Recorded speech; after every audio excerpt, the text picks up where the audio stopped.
Aujourd'hui, je vais vous parler de l'exposé 2 qui porte sur l'intervention de la coalition internationale sous le commandement des États-Unis. Je vais commencer par l'introduction. La guerre froide prend fin progressivement entre 1989 et 1991 suite à la chute de l'URSS. Alors que jusque-là, le monde était dominé par les deux grandes puissances que sont l'URSS et les États-Unis, qui dominaient fortement les relations internationales, la chute de l'URSS provoque un énorme bouleversement. En effet, après la chute de l'URSS, le monde est fortement dominé par les États-Unis. Ces derniers deviennent une hyperpuissance. Et l'influence des États-Unis étant très importante post-guerre froide, les décisions et choix de ces derniers sont très observés.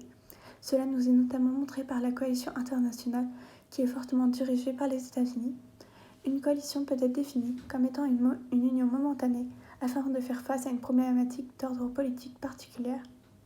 Une coalition peut également désigner une union militaire dans le cadre d'une guerre, comme par exemple la coalition internationale en Afghanistan. Nous nous demandons alors en quoi l'intervention de la coalition internationale se fait sous le commandement des États-Unis.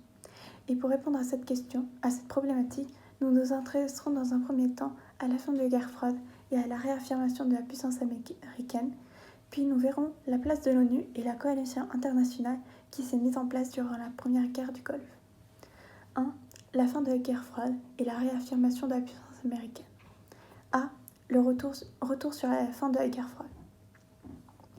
Alors que la puissance occidentale est ébranlée par l'échec des États-Unis au Vietnam, l'URSS, de son côté, reprend l'offensive et se fait de nouveaux alliés. Face à cette offensive, les États-Unis, sous la présidence de Jimmy Carter, décident de suspendre la livraison de céréales à l'URSS et boycottent les Jeux Olympiques qui devaient se dérouler à Moscou cette année-là. À la suite de cela, le successeur de Jimmy Carter, Ronald Reagan, lance une contre-offensive en augmentant le budget militaire. Il reprend aussi la course à l'armement nucléaire en installant des missiles en RFA qui répondent à la menace que faisaient peser ceux de l'URSS sur l'Europe de l'Est.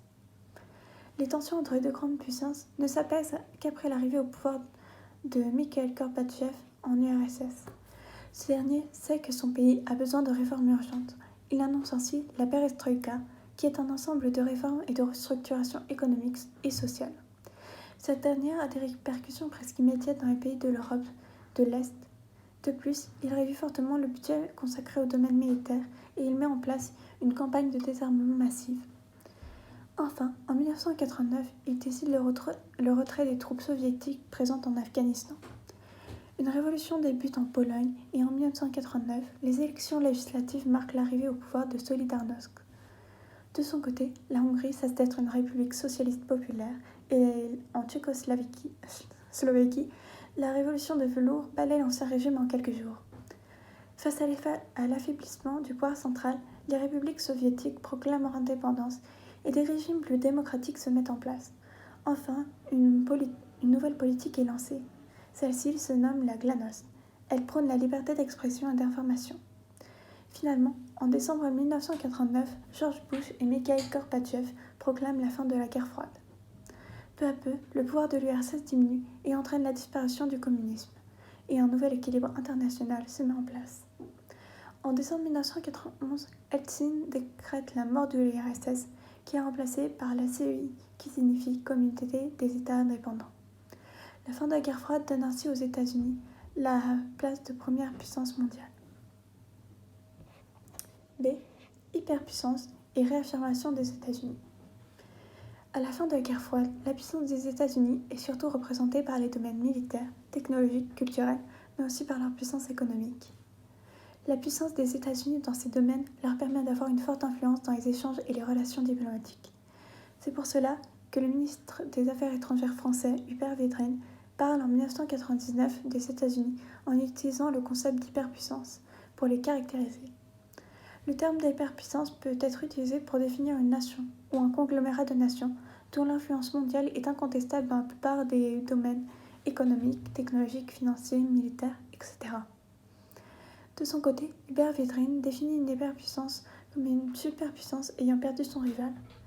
La superpuissance étant un terme désignant une nation dont le rayonnement économique, culturel, politique et militaire est prééminent à travers le monde.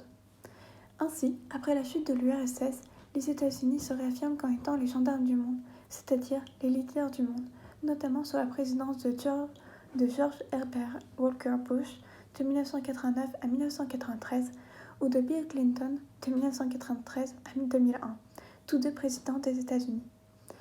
En outre, l'industrie américaine est en grande partie délocalisée, mais même avec cela, l'industrie américaine reste productrice de haute technologie et conserve leur première place dans les industries traditionnelles malgré la concurrence de pays ayant une main-d'œuvre peu coûteuse comme la Chine.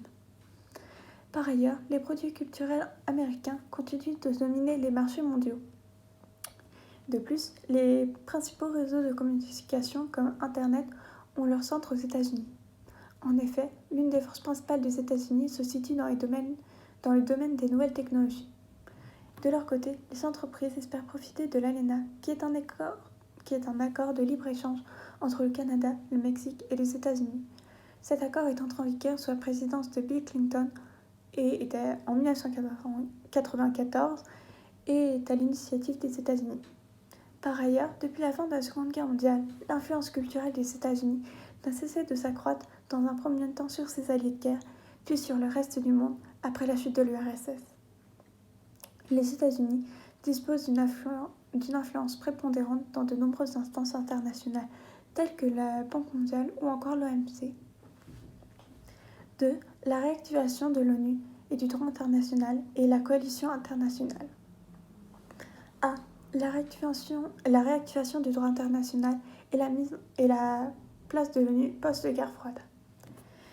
Créée le 24 octobre 1945, l'Organisation des États-Unis, ou plus connue sous le nom d'ONU, est une organisation internationale regroupant actuellement 193 États. L'objectif de l'ONU est le maintien de la paix et de la sécurité internationale. Durant la guerre froide, l'ONU a été paralysée. En effet, l'URSS et les États-Unis usaient de leur droit de veto afin d'empêcher l'opposant de faire ce qu'il souhaitait. En 45 ans, le droit de veto fut utilisé 242 fois.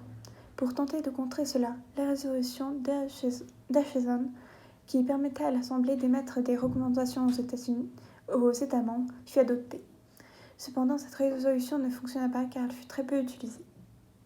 Ce n'est qu'après la guerre froide que l'ONU put se réactiver. En effet, à la suite de l'invasion du Koweït par l'Irak, le Conseil de sécurité de l'ONU se réunit.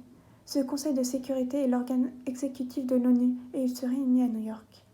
Et il est composé de 5 membres permanents qui sont la Chine, la France, la Russie, le Royaume-Uni et les États-Unis. En plus de ces 5 membres viennent s'ajouter 10 autres membres non permanents qui sont élus pour une durée de 10 ans. Lors de cette réunion, aucune des puissances ne va apposer son veto au début de la guerre contre l'Irak. C'est la première fois que cela arrive depuis 1950, c'est-à-dire depuis la guerre de Corée. En outre, la réactivation de l'ONU En plus de la réactivation de l'ONU, le droit international se réactive lui aussi. Le droit international peut être défini comme étant l'ensemble des règles juridiques qui régissent les relations entre les États ou entre les personnes privées dans un cadre international. Le droit international permettra notamment le fait d'interdire l'utilisation des armes nucléaires entre les différents pays. B. La coalition internationale. La première guerre du Golfe est déclenchée par l'annexion du Koweït par l'Irak, le 2 août 1990. En effet, à la suite de la guerre que l'Irak avait menée contre l'Iran pendant environ 8 ans, l'Irak se retrouve dans une situation financière très compliquée. Ainsi, il multiplie les menaces vis-à-vis des pays du Golfe. Saddam Hussein demandait notamment au Koweït d'annuler une créance de 10 milliards d'euros. Cependant, aucun des États ne prenait les menaces de l'Irak au sérieux. Mais l'annexion du Koweït provoque un bouleversement dans le commerce mondial, du fait que Bagdad détenait la cinquième plus grande réserve mondiale de pétrole. Dès le 3 août 1990, le Conseil de sécurité de l'ONU réagit et condamne l'invasion. Dans la nuit du 16 au 17 janvier 1991, la première guerre du Golfe commence avec l'opération Tempête du désert. Cette guerre qui opposait l'Irak, qui était dirigée à ce moment-là par Saddam Hussein, à une coalition internationale de 37 pays menée par les États-Unis.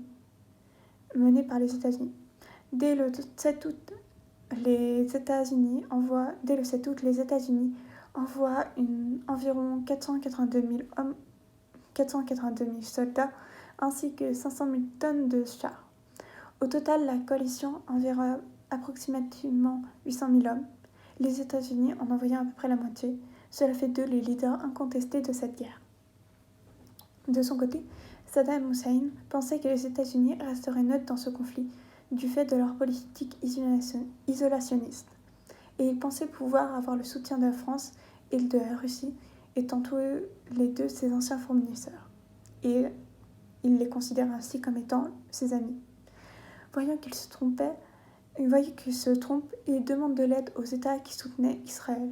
Cependant, la majorité d'entre eux soutiennent le Koweït, étant contre son invasion par l'Irak. Et seulement quelques pays, comme la Jordanie, le Soudan et le Yémen, ainsi que la Palestine, soutiennent le gouvernement irakien.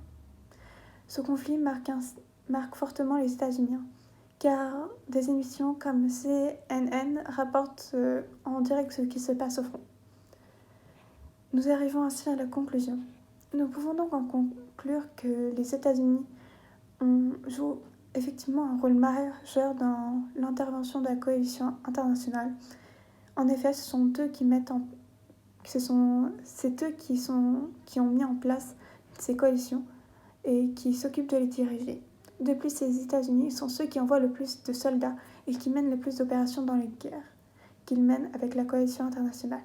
Ils représentent à eux seuls une force monumentale en envoyant à peu près la moitié des effectifs de guerre.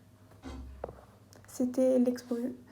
Voilà, c'est ainsi que nous terminons l'exposé.